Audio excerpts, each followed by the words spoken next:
దోస్తులు welcome to my channel. ఈ రోజు వచ్చి సండే స్పెషల్ గా చిన్నగా నేను చపాతీకి చేసిన బటర్ గుడ్డు కర్రీ ఎలా చేయాలో చూపిస్తాను। ఇది బటర్ గుడ్డు కూర ఎలా ఉండాలో చూపిస్తాను రండి। దానికి కావాల్సిన ఐటమ్స్ వచ్చి గుడ్లు గడ్డ మొత్తం చిన్నగా పీసెస్ కట్ చేసి పెట్టుకోవాలి, కొత్తిమీర పుదీనా బటర్।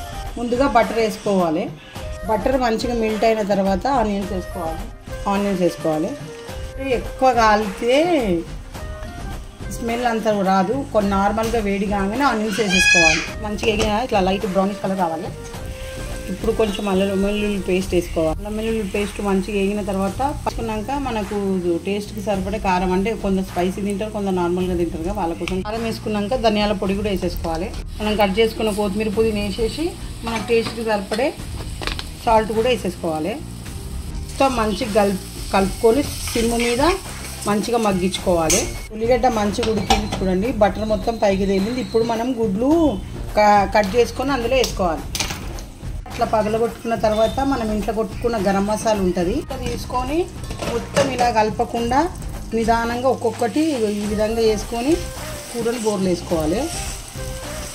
టైంలో కొత్తిమీర పుదీనా వేసుకొని మూత పెట్టేసుకుంటే మన బటర్ గుడ్డు కూడా రెడీ। లైక్, షేర్, సబ్స్క్రైబ్, ఇలాగే పునీత్ కలెక్షన్ కూడా ఎంకరేజ్ చేయండి।